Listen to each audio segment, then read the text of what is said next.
Tata Nexon EV एक game changing product है, not just Tata Motors के लिए but electric cars in general जो इंडिया में बिकती हैं उनके लिए। पिछले 3 साल में 50,000 से ज़्यादा यूनिट्स इस गाड़ी के टाटा मोटर्स बेच चुकी है, जो एक बहुत ही इम्प्रेसिव नंबर है, खास करके एक इलेक्ट्रिक कार के लिए जिसकी कीमत भी इसके जितनी है। और यही शानदार रन कंटिन्यू रहे उसके लिए टाटा मोटर्स ने इसका एक मिड लाइफ फेसलिफ्ट निकाला है।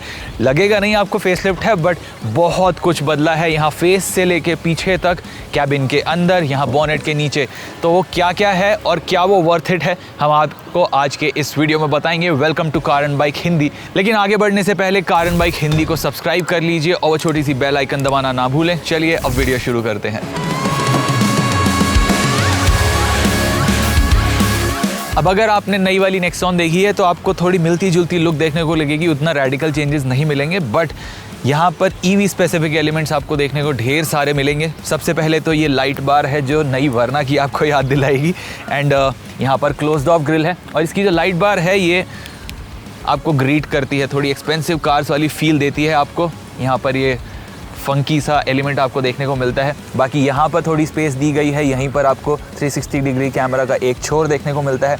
यहाँ पर एलिमेंट्स दिखते हैं आपको एयर डैम के लिए बहुत शानदार से दिखने वाले। इसके एलईडी हेडलैम्प्स बम्पर में फिटेड हैं और दिखने में भी काफ़ी पतले और छोटे लेकिन अच्छे हैं। साइड प्रोफाइल में देखेंगे तो आपको पता चलेगा कि ये कोई नई जनरेशन मॉडल नहीं है बट फेसलिफ्ट ही है, क्योंकि यहाँ पर कुछ ज़्यादा नहीं बदला है। यहाँ पर 16 इंच के एलॉय व्हील्स मिलते हैं जो नेक्सॉन ICE वर्जन से मिलते जुलते हैं, बट इनमें लगे हैं लो रोलिंग रेजिस्टेंस टायर्स जो रेंज इंप्रूव करते हैं। ग्राउंड क्लियरेंस भी 190 mm पर पहले से थोड़ी कम हुई है बट अच्छी है। मीडियम रेंज यानी लोअर वेरिएंट में आपको 205 mm की ही क्लियरेंस मिलती है। रियर में कनेक्टेड लाइट्स ओल्ड नेक्सॉन के डिज़ाइन का एक्सटेंशन है जो अब एक्स शेप बनाती हैं। बूट पर nexon.ev की बैजिंग है और बम्पर्स में रिफ्लेक्टर्स। बूट खोला तो रियर स्पेस अच्छा देखने को मिलेगा जो पहले जितना ही है, और वीकेंड ट्रिप का लगेज तो आराम से ले लेगा। मन चाहे तो सीट्स को 60-40 स्प्लिट भी कर सकते हैं। इस अपडेट के साथ गाड़ी के एरोडायनामिक्स भी एनहांस हुए हैं। वहाँ बम्पर में आपको फ्रंट में एयर कर्टन मिलता है।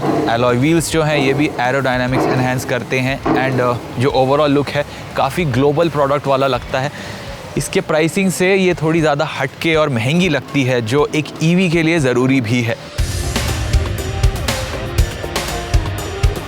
अब जो नेक्सॉन ईवी का कैबिन है वो आपको वाव ज़रूर करता है, एंड आई मीन आप खुद ही देखो, मटेरियल जो फिनिशिंग है वो तो अच्छी है, फिटिंग में थोड़ा बहुत इशू है कहीं कहीं, बट जो लुक वगैरह है वो काफ़ी अच्छी है। यहाँ पर लेयर्ड सा इफेक्ट आपको देखने को मिलता है इस डैशबोर्ड में।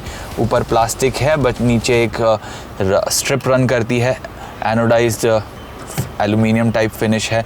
यहाँ पर थोड़ा कार्बन फाइबर इफेक्ट दिया गया है, एंड यहाँ पर कॉन्ट्रास्टिंग कलर का ये ट्रिम रन करता है जो थोड़ा सॉफ्ट टच है, एंड इसमें स्टिचिंग भी दी गई है तो टच करने में वो अच्छा लगता है। बाकी यहाँ पर आपको पियानो ब्लैक का इस्तेमाल ढेर सारा देखने को मिलेगा, खास करके ये जो सेंट्रल कंसोल में AC के कंट्रोल्स हैं ये थोड़ा आपको लैंड रोवर और पोर्शा वगैरह की भी याद दिलाएगा, बिकॉज ये पियानो ब्लैक फिनिश में आपको टच कैपेसिटिव बटन्स मिलते हैं, कोई भी बटन नहीं है। बाकी ब्लोअर कंट्रोल और AC टेम्परेचर के लिए आपको ये स्विच दिया गया है जो काफ़ी अच्छा लगता है यूज़ करने में। इसके नीचे आपको ये गियर सिलेक्टर दिया गया है जो काफ़ी प्रीमियम लगता है, ये नया है इस गाड़ी में। यहाँ पर आपको ड्राइविंग मोड्स मिलते हैं, सिटी, इको, स्पोर्ट, जो एज स्टैंडर्ड आपको दिए जा रहे हैं, पहले ये स्टैंडर्ड नहीं थे। यहाँ पर ऑटो होल्ड और इलेक्ट्रॉनिक पार्किंग ब्रेक भी आपको मिलता है। बाकी यहाँ पर वायरलेस चार्जिंग पैड दिया गया है। आर्मरेस्ट के नीचे स्टोरेज है जो काफ़ी लिमिटेड है बट यूजेबल है, एंड यहाँ पर आपको ये बहुत ही शानदार 12.3 इंच की टच स्क्रीन मिलती है टॉप वेरिएंट में। इसका जो रिस्पांस वगैरह है वो काफ़ी अच्छा है, फ्लूइडिक सा है। स्क्रीन का साइज़ बड़ा है तो इसमें मल्टीपल टैब्स ओपन कर सकते हो आप, एंड इसमें आपको ऐप स्टोर मिलता है जो एक्चुअल यूजेबल ऐप्स देता है आपको, जिनको जैसे आपको जियो सावन वगैरह तो मिल जाता है, लेकिन आपको OTT प्लेटफॉर्म की ऐप्स भी मिलती हैं, जिससे आप अगर गाड़ी चार्ज वगैरह कर रहे हो या फिर किसी का इंतज़ार कर रहे हो तो स्टेशनरी गाड़ी में आप इसमें अपने TV सीरीज़ या फिर वीडियोज़ आराम से देख सकते हो। एंड इसमें म्यूज़िक सिस्टम जो है 9 स्पीकर का JBL का ऑडियो सिस्टम तो बड़े अच्छे से उसको अकम्पनी करता है, एंड इसके अलावा आपको ऑप्शन मिलता है JBL मोड्स का। JBL मोड्स में आप जो ऑडियो सिस्टम है उसको ट्यून कर सकते हो डिपेंडिंग ऑन जिस तरीके का आप म्यूज़िक सुन रहे हो, या फिर अगर आपने पीछे बच्चों को सुला रखा है तो पीछे के स्पीकर से आवाज़ नहीं आएगी, सिर्फ आगे के स्पीकर से आवाज़ आएगी, जो काफ़ी कूल टच दिया गया है। यहाँ पर भी आपको 10.25 इंच का ड्राइवर डिस्प्ले मिलता है जो प्रॉपर स्क्रीन है। इसका जो लेआउट है वो भी काफ़ी बढ़िया है, मतलब कोई भी स्पेस की वेस्टेज नहीं गई है। एंड जो पढ़ने के लिए रीड आउट्स हैं वो भी काफ़ी अच्छे से आपको समझ आते हैं। स्टीयरिंग व्हील है, ये आपने पहले भी देख लिया नेक्सॉन में, ये आइस वेरिएंट में भी आपको मिलता है, अब नेक्सॉन ईवी में मिलता है। यहाँ पर इल्यूमिनेटेड टाटा का लोगो है, लेकिन इस गाड़ी में जो एडिशन है वो ये पैडल शिफ्टर्स का, sporty paddle shifters, because gears तो है नहीं, तो इससे आप रीजन लेवल्स चेंज कर सकते हो। इसके अलावा आपको 4 प्लेटफॉर्म्स दिए गए हैं जिनसे आप कमांड्स दे सकते हो गाड़ी को। एक तो हाय टाटा यानी हेलो टाटा करके आप गाड़ी को इन्वोक कर सकते हो, सुन लिया ऑलरेडी इसने। एंड इसके अलावा आपको ओके गूगल, हाय सीरी यानी एप्पल, एंड आपको अमेज़ॉन अलेक्सा का भी एक्सेस मिलता है। मैं एक ट्राई करके दिखा देता हूँ आपको। हाय अलेक्सा, ओपन सनरूफ। लेकिन सब कुछ इतना बढ़िया नहीं है, बिकॉज़ ये जो पियानो ब्लैक फिनिश है इस पर आपके फिंगरप्रिंट्स छप जाते हैं, जो थोड़ा आपको बॉदर ज़रूर करेंगे अगर आप क्लीनलीनेस के फ्रीक हो। बाकी गाड़ी में कहीं पर भी कप होल्डर आपको नहीं मिलता है। डोर पॉकेट्स का डिसेंट साइज़ है। एंड इसमें जो है ये स्क्रीन थोड़ी सी लैग कर रही थी, हमने इसका ब्राइटनेस बढ़ाने की कोशिश करी बट ब्राइटनेस एडजस्ट हो ही नहीं रही है। इसके अलावा गाड़ी की जो एलईडी लाइट्स हैं, यानी जो फ्रंट में एलईडी लाइट्स थी वो भी थोड़ा मेल फंक्शन करी एक बारी, तो थोड़े फिनिशिंग टचेस हैं वो और बेहतर हो सकते थे। रियर सीट पर एक्सपीरियंस काफ़ी अच्छा है, सीट बैक एंगल काफ़ी अच्छा है, एंड जो सीट्स की कॉन्टोर्स हैं ये भी काफ़ी बढ़िया हैं। लेकिन जो फ्लोर है वो थोड़ा उठा हुआ लगता है, एंड बिकॉज बैटरी नीचे लगी है, एंड इसकी वजह से आपकी जो थाइज़ हैं वो सीट बेस से थोड़े ऊपर रहते हैं, अंडर थाई सपोर्ट थोड़ा कम मिलता है। एंड फ्लोर में थोड़ा हम्प है, तो बीच में जो पैसेंजर है वो छोटे कद का हो तो अच्छा है, बच्चे वगैरह को आप बिठा चाहें तो वो बढ़िया रहेगा। बाकी इस सीट पर आपको एडजस्टेबल हेडरेस्ट सिर्फ 2 मिलते हैं जो एडल्ट्स यहाँ बैठेंगे। बीच के पैसेंजर के लिए 3 पॉइंट सीट बेल्ट ज़रूर मिलती है, लेकिन एडजस्टेबल हेडरेस्ट नहीं दिया गया है। आइसोफिक्स माउंट्स मिलते हैं, एंड यहाँ पर फोल्डेबल आर्म रेस्ट है, एंड 2 कप होल्डर यहाँ मिलते हैं, फ्रंट पैसेंजर्स को नहीं मिलते। 12 वोल्ट सॉकेट है जो यूजुअली भी नेक्सॉन में पीछे की तरफ दिया गया था, वो यहाँ पर बरकरार है। यहाँ पर आपको 45 वॉट का एक चार्जिंग पोर्ट मिलता है टाइप सी का, एंड बेस्ट पार्ट ये है कि इससे आप लैपटॉप वगैरह भी चार्ज कर सकते हो। जो बुरा पार्ट यहाँ पर है वो ये कि सीट बैक पॉकेट नहीं है, एंड जो डोर पॉकेट है वो डिसेंट साइज़ का है। अब मेरे वादे के अनुसार आपको ड्राइव पर ले चलता हूँ, क्योंकि ड्राइविंग का भी एक अलग फेसलिफ्ट हुआ है।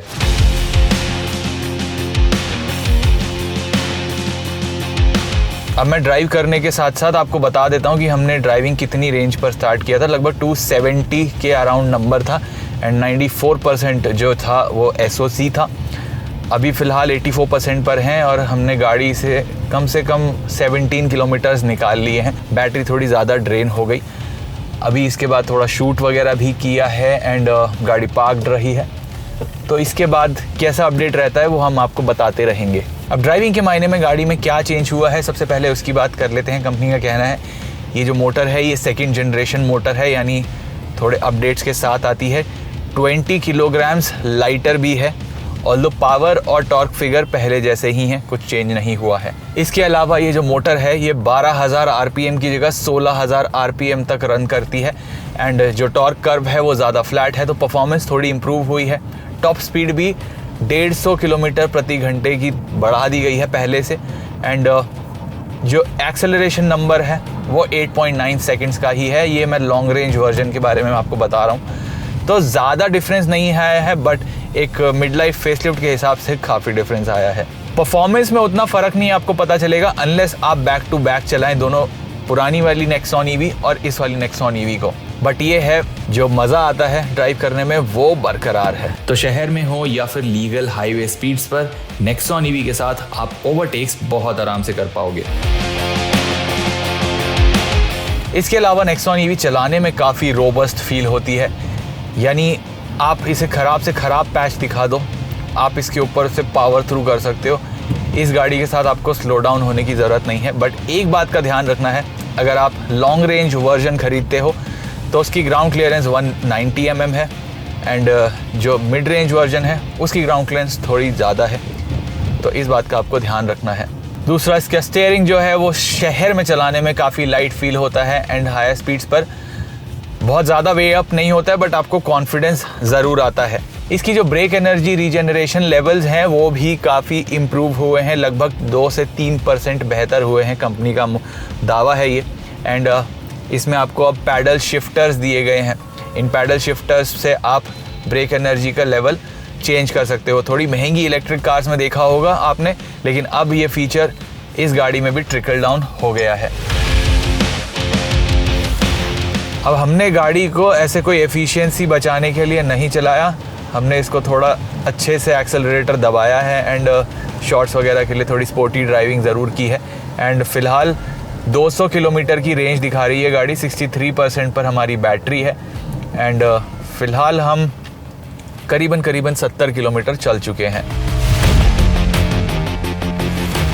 इसके जो ब्रेक्स हैं उनमें भी थोड़ी आपको वो गीली लकड़ी जैसी फीलिंग आती है, वुडन फीलिंग आती है, बिकॉज रीजन ब्रेकिंग वाली जो भी इलेक्ट्रिक कार्स होती हैं उनमें ऐसा फीलिंग आती ही है एंड वो यहाँ पर भी आपको मिलती है नेक्सॉन ईवी में। तो ब्रेकिंग करते वक्त थोड़ा ध्यान ज़रूर देना है, लेकिन इस अपडेट में कंपनी ने इसकी रीजन लेवल्स में भी इम्प्रूवमेंट की है, जिससे 2 से 3% बेहतर रीजनरेशन प्राप्त होती है।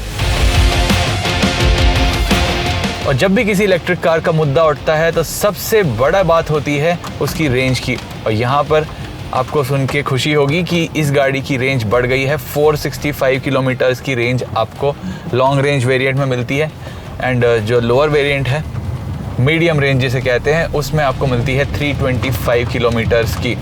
बट क्या ये एक्चुअल में अचीव हो पाती है या नहीं, वो हम आपको इस वीडियो के एंड में बताएंगे जब हम अपनी डेस्टिनेशन पर पहुंच जाएंगे। इस ड्राइव के दौरान मैंने कुछ और भी नोटिस किया। अब गाड़ी वैसे तो कॉम्पैक्ट है, लेकिन इसमें आपको ये जो थिक ए पिलर्स हैं इनकी वजह से ड्राइव करने में थोड़ा ब्लाइंड स्पॉट का इशू रहता है, और वो पहले की तरह ही बरकरार है। अब हम अपनी डेस्टिनेशन यानी होटल वापस आ गए हैं, यहाँ से फ़्लाइट पकड़नी है। तो कितना चार्ज में कितना गाड़ी चल पाई, well less than ideal conditions थी, बिकॉज हमने बिल्कुल भी चार्ज बचाने की कोशिश नहीं करी। गाड़ी पार्क्ड रही आइडल पे एंड बहुत फुल थ्रॉटल भी दिया गया। तो फ़िलहाल गाड़ी 54% पर वापस आई है। 265 इसके ओडोमीटर में है और फिलहाल 151 किलोमीटर्स की जो है बची हुई रेंज दिखा रही है गाड़ी। हमारी कार 40% में 80 किलोमीटर चली, बट इसने घाट सेक्शंस वगैरह का भी अच्छा भ्रमण किया, जहां हिल क्लाइंब भी था। बट इसका रियल वर्ल्ड फिगर पिछली नेक्सॉन ईवी से ज़्यादा अलग नहीं होगा, यानी आप 250 से 300 किलोमीटर की अच्छी रेंज एक्सपेक्ट कर सकते हो, जो क्लेम नंबर से काफ़ी पीछे है, लेकिन फिगर अच्छा है। अब आप सोच रहे होंगे मैं होटल लॉबी में गाड़ी के साथ, ये कॉफ़ी मशीन के साथ कर क्या रहा हूँ। वेल, नई टाटा नेक्सॉन ईवी अब एक पोर्टेबल पावर बैंक का भी काम कर सकती है। यहाँ पर व्हीकल टू लोड फंक्शन आपको अब दिया गया है, जिससे आप अपने अप्लायंसेस वगैरह पावर कर सकते हैं। छोटे मोटे रेफ्रिजरेटर या फिर ये coffee machine up to 3.3 kVA तक की पावर गाड़ी डिलीवर कर सकती है। एंड इसके साथ साथ ये भी है कि ये गाड़ी को आप व्हीकल टू व्हीकल चार्जिंग भी कर सकते हो। वहाँ पर अप टू 5 kWh का चार्जिंग आपको मिल सकता है। तो यहाँ पर भी आपको एक्स्ट्रा फ्रीडम मिल जाती है। एंड टाटा की ढेर सारी गाड़ियाँ एनीवे ऑलरेडी रोड पर हैं, तो वहाँ पर आपको थोड़ी पीस ऑफ माइंड मिल जाती है। फ़िलहाल मैं बारिश में गाड़ी चला के आया हूँ, तो let's just have a coffee.